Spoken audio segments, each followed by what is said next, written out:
So guys, today we start the second chapter of class 9 force and laws of motion। और इस chapter में सबसे पहले हम लोग फोर्स के बारे में जानेंगे कि फोर्स क्या होता है। वैसे तो आप फोर्स के बारे में अगर बात करते हैं तो आप पहले भी क्लास में फोर्स के बारे में पढ़ चुके हैं, जिसमें कि आप पढ़ते होंगे कि पुश और pull is known as force. Push और पुल जो होता है, जैसे कि आप किसी भी ऑब्जेक्ट के ऊपर या तो पुश करते हैं नहीं तो पुल करते हैं। तो यही दो तरीके से आप किसी ऑब्जेक्ट के ऊपर फोर्स लगा सकते हैं, तो यही कहलाता है force. Push and pull is called force. और ये पुश और पुल वर्ड जो है, आप मॉल वगैरह में जाते होंगे या फिर किसी शॉप पे जाते होंगे, तो जो गेट होता है, शीशे का जो गेट होता है, उस पर आप देखिएगा ध्यान से, तो पुश और पुल वर्ड लिखा हुआ रहता है। बहुत लोग तो उसको पढ़ते भी नहीं है, जिधर बिना देखें उसको धक्का देते रहते हैं। पता चलता है कि लिखा है पुल करने को, पुश करते रहते हैं। सो उसको छोड़ते हैं, यहाँ पर बढ़ते हैं कि an external effort in the form of pull और पुश। देखिए फोर्स क्या है। फोर्स कुछ नहीं है, बस एक एक्सटर्नल एफर्ट है। एक्सटर्नल का मतलब बाहर से, क्लियर है। और एफर्ट मतलब कोई एफर्ट, तो कोई ताकत लगा रहे हैं हम लोग। तो बाहरी एक ऐसा ताकत है जो किसके फॉर्म में होता है, पुल या फिर पुश के फॉर्म में होता है। जैसे कि एक ब्लॉक है, समझ लीजिए कि एक वुडन ब्लॉक है हम लोग के पास, एंड वुडन ब्लॉक लकड़ी का कोई ऐसे ये है। इस पे हम लोग या बाहर से कोई फोर्स लगा रहे हैं। अब दो ही तरीका से फोर्स लगाएंगे, या तो इस वुडन ब्लॉक को अपने तरफ खींचेंगे या फिर इसको आगे की ओर धक्का देंगे, ठीक है। तो यही पुश और पुल जो होता है, जो बाहर से एक्सटर्नल एफर्ट इस पे लग रहे हैं, यही क्या कहलाता है, आपका फोर्स कहलाता है। दैट चेंजेज और tends to change the state of rest और ऑफ मोशन और डायरेक्शन और डायमेंशन ऑफ द बॉडी। अब देखिए फोर्स लगाने से क्या होगा। अब जब फोर्स लगाइएगा तो या तो उसके डायरेक्शन में चेंज आ जाएगा, या फिर वो स्टेट से रेस्ट में हो जाएगा, या फिर रेस्ट से स्टेट में हो जाएगा, चेंज आएगा। और चेंज नहीं भी आया तो चेंज आने की कोशिश करेगा। अब देखिए ज़रूरी नहीं है कि आप इतना फोर्स लगा दे कि हर एक ऑब्जेक्ट के ऊपर जो आप फोर्स लगा रहे हैं उसमें चेंज आए ही आए, ज़रूरी नहीं है ये। लेकिन हाँ, चेंज आने की कोशिश तो ज़रूर होगा। अब आप कुछ ना कुछ फोर्स लगा रहे हैं तो उसमें चेंज आने की कोशिश होगा, नहीं तो मतलब वही टेंड्स टू चेंज होगा, और नहीं तो चेंजेज आएगा। अब वो ऑब्जेक्ट में क्या क्या चेंजेज आ सकते हैं। अगर वो रेस्ट में है तो मोशन में हो सकता है, और मोशन में है तो रेस्ट में भी हो सकता है। हो सकता है कि रेस्ट में ना है, लेकिन उसकी स्पीड क्या हो जाएगी, थोड़ा कम हो जाएगी, लेकिन टेंड्स टू चेंज होगा, या फिर चेंजेज होंगे किस चीज़ में, रेस्ट से मोशन में भी आ सकता है और मोशन से रेस्ट में भी जा सकता है। उसके डायरेक्शन में भी चेंजेज हो सकते हैं, और आपके डायमेंशन में भी चेंजेज हो सकता है, शेप और साइज, क्लियर है। अब देखिए एक जैसे कि मैं आपको बताता हूँ, सपोज करते हैं कि ये क्या है, एक यहाँ पर एक वुडन ब्लॉक है इस तरह से, क्लियर है। इस वुडन ब्लॉक के ऊपर हम लोग क्या किए, इस डायरेक्शन से एक फोर्स लगाए हैं, ठीक है। यहाँ से एक फोर्स लगा, इसके ऊपर अगर फोर्स लगेगा तो क्या होगा, हो सकता है कि ये जो इसका ओरिजिनल प्लेस है यहाँ से खसक के आगे चला जाए, है कि नहीं। या फिर इसको हम फोर्स इधर से यहीं पर हैं और इसको हम लोग फोर्स अपने ही तरफ इसको खींच रहे हैं, ठीक है, पुल कर रहे हैं, तो हो सकता है कि अपने ओरिजिनल पोजीशन से पीछे की ओर आ जाए। तो ये एक ऑब्जेक्ट में अगर आप फोर्स लगाते हैं तो आगे की ओर नहीं तो पीछे की ओर जा सकता है। हो सकता है ये ऑब्जेक्ट बहुत ज़्यादा भारी हो, आप फोर्स लगा रहे हो तो कोई चेंजेज भी ना हो, लेकिन टेंड्स टू चेंज होगा, क्लियर है। डायरेक्शंस भी आपके क्या हो सकते हैं, बदल सकते हैं, क्लियर है। तो इस तरह से जैसे कि आप यहाँ पर देख रहे हैं कि ये एक आपका बॉल है, किस तरीका से रेस्ट से मोशन में हो रहा है, क्लियर है। यहाँ पर आप देख रहे हैं कि ये आपका बॉल है, किस तरह से रेस्ट और मोशन में हो रहा है। अब आप देखिए रेस्ट टू मोशन में हो गया। अब देखिए ये एक कार आप देख रहे हैं, ये कार किस तरह से मोशन में है, लेकिन अगर इसके आगे से ये ब्रेक लगाती है तो मोशन से क्या हो जाती है, रेस्ट में हो जाती है। अब वैसे ही आपका डायरेक्शंस, अब देखिए सचिन तेंदुलकर को आप क्रिकेट खेलते हुए देखते हैं, जैसे ही फास्ट बॉल एक सीधा उसकी तरफ आ रही होती है, लेकिन उसके स्ट्रोक से क्या होता है, उस बॉल का डायरेक्शन चेंज हो जाता है, अब वो कहीं भी बॉल जाए लेकिन उसकी डायरेक्शन सचिन तेंदुलकर की तरफ आ रही थी, लेकिन उसका डायरेक्शन को उसके बैट से क्या कर दिया जाता है, मोड़ दिया जाता है, जैसे आप देख सकते हैं। उसके बाद बात करें तो डायमेंशंस में भी बदलाव हो सकते हैं, शेप एंड साइज में। अब सपोज करते हैं कि एक ये बैलून है, क्लियर है, ये एक बैलून है। बैलून के ऊपर अगर आप फोर्स लगाते हैं तो बैलून का क्या हो जाता है, शेप जो होता है कुछ इस तरह से हो जाएगा अगर फोर्स लगेगा तो देख रहे हैं कि इसका शेप भी बदल रहा है। तो यही फोर्स होता है, ये चीज़ आप पहले भी पढ़े होंगे। अब देखिए फोर्स का टाइप्स क्या होता है, तो ये अलग अलग टाइप्स के होते हैं। अब बात करें तो एक कॉन्टैक्ट फोर्स होता है और दूसरा नॉन कॉन्टैक्ट फोर्स होता है। अब सर कॉन्टैक्ट फोर्स क्या होता है और नॉन कॉन्टैक्ट फोर्स क्या होता है उसको भी जानते हैं। कॉन्टैक्ट फोर्स, कॉन्टैक्ट वर्ड से ही हमें ऐसा मतलब कि समझ में आ रहा होगा कि दो चीज़ का कॉन्टैक्ट है कि नहीं, दो बॉडी की कॉन्टैक्ट। तो कॉन्टैक्ट फोर्स में क्या होगा, जब दो बॉडी एक दूसरे के कॉन्टैक्ट में आएगी तब जो फोर्स लगेगा उसको बोलेंगे कॉन्टैक्ट फोर्स, और नॉन कॉन्टैक्ट फोर्स उसको बोलेंगे दो बॉडी बिना एक दूसरे के कॉन्टैक्ट में आए और उनके ऊपर फोर्स लग जाए तो वही कहलाता है नॉन कॉन्टैक्ट फोर्स।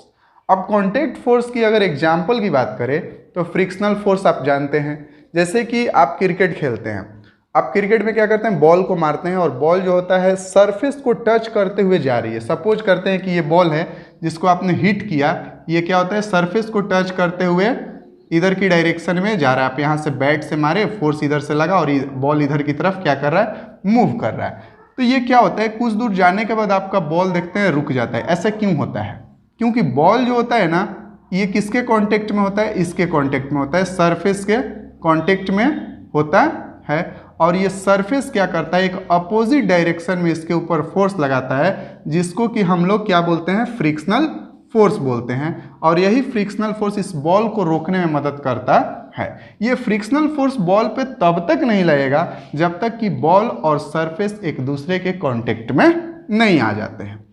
अब देखिए होता है नॉर्मल रिएक्शन। अब नॉर्मल रिएक्शन क्या होता है इसको देख लेते हैं। और सपोज करते हैं कि आपका ये वुडन एक ब्लॉक है यहाँ पर, ठीक है, इस तरह से आप रखे हुए हैं।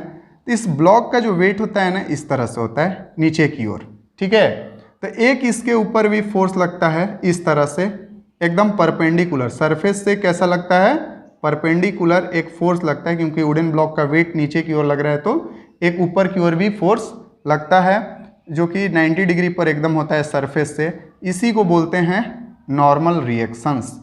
अब देखिए इसमें एक चीज़ और हो सकता है, अगर आप इंक्लाइंड प्लेन ले लेते हैं, इंक्लाइंड का मतलब इस तरह से ढुलान टाइप का जगह कोई ले लेते हैं, जैसे कि बहुत सारे घर में इस तरह से सीढ़ी वगैरह बनता है। तो सीढ़ी के ऊपर मान लीजिए चिकना है, इसके ऊपर से क्या है कि इस तरह से कोई वुडन ब्लॉक है, इस ब्लॉक का वेट कहाँ लगेगा, ऐसे लगेगा, क्लियर है। और आपका जो नॉर्मल लगेगा इस तरह से लगेगा, यहाँ से 90 डिग्री।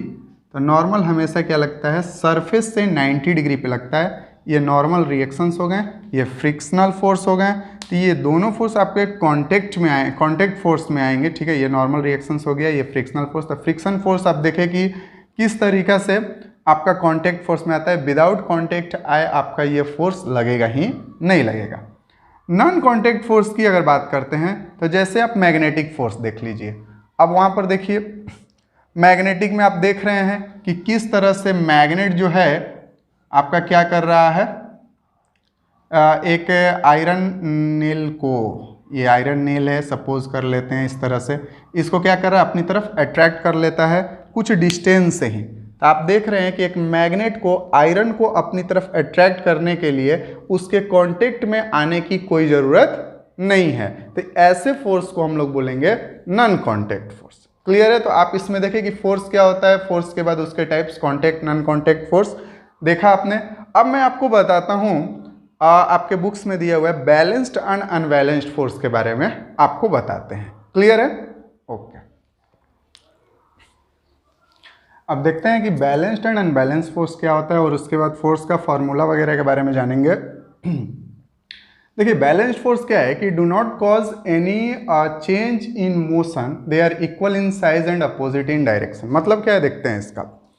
बैलेंस्ड फोर्स, बैलेंस से ही समझ में आ रहा है कि सब कुछ बैलेंस है कि नहीं। बैलेंस से क्या समझ में आएगा, हम जैसे हैं वैसे ही हैं, हमको कोई डिस्टर्बेंस ना हो भैया, हम बैलेंस हैं एकदम। समझ में आया कि नहीं। तो बैलेंस वर्ड से तो यही हमको समझ में आ रहा है। सो बैलेंस्ड फोर्स में भी कुछ ऐसा ही होगा। देखिए इसको देखते हैं, बैलेंस्ड फोर्स में क्या लिखा हुआ है उसके आधार से थोड़ा सा देखते हैं। बोल रहा है कि do not cause any change, do not cause any change, मतलब कि कोई भी चेंज नहीं होना चाहिए मोशन में। और they are equal in size, size में भी इक्वल होते हैं और डायरेक्शन भी इनका अपोजिट होता है, लेकिन इनमें कोई भी चेंजेज नहीं होते हैं। देखते हैं कि कोई भी क्यों नहीं चेंजेज होता है भाई इसमें। जैसे कि मान लेते हैं कि ये एक आपका ऑब्जेक्ट रखा हुआ है यहाँ पर, क्लियर है। और इस पर क्या हो रहा है कि एक ऐसे फोर्स लग रहा है और इधर से भी एक क्या लग रहा है, फोर्स लग रहा है, इधर से भी फोर्स लग रहा है, क्लियर है।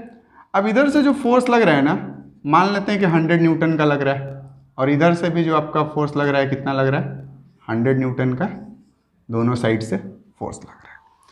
अब देखिए इसमें जो लिखा है मैंने सेम वही चीज़ यहाँ पर किया है। अब मान लीजिए कि आप किसी ऑब्जेक्ट को 100 न्यूटन फोर्स से क्या कर रहे हैं, अपने तरफ से उसको पुल कर रहे हैं, और उधर से एक बंदा जो है वो भी क्या कर रहा है, 100 न्यूटन से पुल कर रहा है एक ऑब्जेक्ट को। तो क्या ये ऑब्जेक्ट मूव करेगा किधर भी? नहीं करेगा। क्यों? क्योंकि उसको दोनों तरफ से इक्वल फोर्सेज लग रहे हैं, तो क्या करेगा? कुछ नहीं करेगा। जैसे वो रेस्ट में था तो रेस्ट में ही रहेगा, है कि नहीं, उसमें कोई मोशन नहीं आएगा। अब एक मान लीजिए कि आपके घर में टेबल रखा हुआ है और आप ये सपोज करते हैं टेबल है, आप इधर से, और आपका एक भाई है, आपका जुड़वा भाई है, सपोज कर लेते हैं, उधर साइड से आपका एक जुड़वा भाई क्या कर रहा है कि जितना फोर्स से आप उसको धक्का दे रहे हो, उधर से भी वो आपका भाई जो है उतना ही फोर्स से आपको टेबल को धक्का दे रहा है। तो अब दोनों जब इक्वल एंड अपोजिट फोर्स लगा रहे हैं, इक्वल एंड अपोजिट, इक्वल मतलब 100 न्यूटन का फोर्स लग रहा है दोनों तरफ से, और अपोजिट आप उधर के डायरेक्शन में लगा रहे हो और वो आपके तरफ के डायरेक्शन में लगा रहा है, तो क्या होगा उस सिचुएशन में, इसमें कोई भी मूवमेंट नहीं होगा। तो बैलेंस्ड फोर्स इसी को बोलते हैं। बैलेंस्ड फोर्स अगर लगेगा तो कोई भी ऑब्जेक्ट में मूवमेंट नहीं होगा। जैसे कि आप देख रहे हैं कि do not cause any change in motion, they are equal in size, equal in size, magnitude इसके बराबर होते हैं, एंड अपोजिट इन डायरेक्शन, और जो ये फोर्स लग रहा है देख रहे हैं आप, अपोजिट लग रहा है, इसकी वजह से इस ऑब्जेक्ट में कोई भी मूवमेंट नहीं आएगा। तो ऐसे अगर सिचुएशंस हैं तो ये क्या कहलाएंगे? Balanced force. लेकिन जस्ट इसके थोड़ा सा अपोजिट में देख लेते हैं अनबैलेंस्ड फोर्स क्या होता है। तो अनबैलेंस्ड फोर्स क्या होते हैं कि cause change in motion, unbalanced force लगेगा ना तो इसके मोशन में क्या होगा?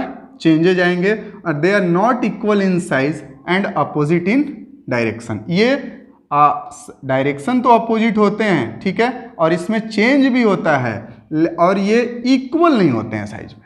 अब देखिए इक्वल नहीं होने का कारण क्या है। सपोज करते हैं जो बड़ा मान लीजिए कि आप तो जुड़वा थे भैया, कोई बड़ा छोटा है नहीं, तो यहाँ पर क्या होगा, मान लो किसी को एक दया आ गया, तो क्या गया, चल भाई तू ही जीत ले, छोड़ हटा, हम तो रोज रोज जीतते ही हैं। तो ये क्या किया, इसको बोलता है कि तुम जीत लो। ये अपने फोर्स को कम कर दिया, 50 न्यूटन का कर दिया, उसका आधा शक्ति ये लगाया। तो अब सपोज कीजिए कि इधर से फोर्स ज़्यादा लग रहा है इस ऑब्जेक्ट पर, क्लियर है, तो क्या होगा, ये ऑब्जेक्ट इधर से ज़्यादा फोर्स लग रहा है और इधर कम फोर्स लग रहा है, ये दया भावना कर दिया आपके ऊपर। तो क्या होगा इस सिचुएशन में कि ये ऑब्जेक्ट आपकी तरफ क्या करने लगेगा, मूव करने लगेगा। किधर मूव करेगा? इधर की ओर मूव करेगा, जिधर से कम न्यूटन का फोर्स लग रहा है उधर की ओर डायरेक्शन में क्या करेगा, मूव करेगा। तो ऐसे सिचुएशन को हम लोग क्या बोलते हैं, अनबैलेंस्ड फोर्स बोलते हैं। अब देखते हैं कि फोर्स का फॉर्मूला क्या होता है। तो फोर्स इज इक्वल टू होता है मास इनटू एक्सेलरेशन। वैसे आपको एक बात बता देते हैं, ये जो फोर्स का फॉर्मूला है आपका न्यूटन का सेकेंड लॉ जब आप पढ़िएगा तो उसमें आपको क्या किया जाएगा कि इसका डिराइवेशन आएगा, लेकिन फिर भी आपको अभी बता देते हैं फिलहाल, ठीक है। आप देख लीजिए थोड़ा सा इसको। तो force is equal to mass into acceleration होता है। मोशन चैप्टर पढ़े होगे, मोशन में काइनेटिक इक्वेशन पढ़े होगे, काइनेटिक इक्वेशन में एक आप ये पढ़े होगे v square minus u square is equal to 2a s, clear है। और एक्सेलरेशन इज इक्वल टू होता है v minus u upon t, और इससे आप एक्सेलरेशन एक निकाल सकते हैं जो कि फॉर्मूला बन जाएगा v square minus u square upon 2s, clear है। तो आप यहाँ पर देख रहे हैं कि फोर्स का एक फॉर्मूला ये भी लिख सकते हैं, mass into v minus u upon t, और एक फोर्स का फॉर्मूला ये भी लिख सकते हैं, mass into v square minus u square upon 2s। Clear है सर? इसका प्रयोग कब करेंगे? जब टाइम दिया हो तो इसका यूज कर लो, और जब टाइम नहीं दिया हो तो इसका यूज कर लो, क्योंकि इसमें टाइम है, इसमें टाइम नहीं है। क्लियर है? इतनी बातें समझ गए। उसके बाद फोर्स के एसआई यूनिट की अगर हम बात करते हैं तो फोर्स का एसआई यूनिट होता है न्यूटन। क्लियर है? और एक चीज आपको और बता दे, सीजीएस में अगर इसके एसआई यूनिट की बात करेंगे, सीजीएस में ये तो आपको पता ही होगा सीजीएस क्या होता है, तो होता है डाइन। गांव देहात में जो डाइन होती है वो वाला डाइन नहीं। क्लियर है? ये दूसरा डाइन है। ठीक है? 1 newton is equal to sir कितना डाइन होता है? 10⁵ डाइन आपका होगा। क्लियर है? तो ये आप देख लिए 1 newton is equal to 10⁵ dyne. तो ये डाइन दूसरा वाला है, वो वाला डाइन मत समझना। क्लियर है कि नहीं? ये वेक्टर क्वांटिटी होता है। वेक्टर का मतलब क्या है? वेक्टर क्वांटिटी उसको बोलते हैं जिस क्वांटिटी में मैग्नीट्यूड प्लस डायरेक्शन दोनों चाहिए, उसको बोलते हैं वेक्टर क्वांटिटी। सर ये वेक्टर क्वांटिटी कैसे है? फोर्स तो हम कहीं भी लगा देंगे, क्या फर्क पड़ता है? नहीं, इसमें डायरेक्शन का जरूरत पड़ता है। अभी पता है एक ना टिकटॉक का देख रहे थे, उसमें क्या होता है, एक आर्मी वाला होते हैं, उनको रिस्पेक्ट किया जाए भैया। तो एक आर्मी वाले होते हैं, वो क्या करते हैं कि एकदम उड़ के एक गेट था उस पर मार रहे होते हैं, वो गेट खुल ही नहीं रहा था। एक सीनियर आर्मी आता है, उसको साइड करता है और गेट को क्या करता है? पुल करता है। ये उसको लात से मार के पुश कर रहा था बार बार, लेकिन वो नहीं खुल रहा था। ये आता है आराम से उसको क्या करता है? पुल करता है। तो यहाँ पे आप देख रहे हैं गेट को खोलने में डायरेक्शन की जरूरत पड़ेगी नहीं। अगर उस आर्मी वाले को पता होता है कि गेट को पुश नहीं करना है बल्कि पुल करना है, तो क्या होता है? वो गेट आराम से खोल देता है। इसको इतना बल लगाने की या शक्ति लगाने की जरूरत नहीं थी। कभी कभी माइंड भी यूज करना पड़ता है। तो इस तरह से क्या है कि फोर्स में डायरेक्शन की भी जरूरत पड़ती है। सो इसीलिए ये वेक्टर क्वांटिटी है। क्लियर है? अब इसके बाद नेक्स्ट वीडियो जो आएगा उसमें आपको इनर्शिया के बारे में बताया जाएगा कि इनर्शिया क्या होता है, कैसे होता है। एक बहुत ही बेहतरीन तरीका से आपको हम समझाने की कोशिश करेंगे। सो आप इस वीडियो को देखिए, थोड़ा सा लाइक भी कर दीजिए, सब्सक्राइब कर दीजिए। अच्छा लगता है आप लोग ये करेंगे तो थोड़ा सा हमको भी अच्छा लगता है कि चलो भैया जो देख रहा है थोड़ा मेरे को मदद कर रहा है, अच्छा लगता है। तो इसीलिए थोड़ा बहुत कर दीजिए। आपके लिए इतना घंटों मेहनत करते हैं हम लोग, तो थोड़ा सा आप लोग भी सेकंड लगा के। ठीक है? Okay, bye.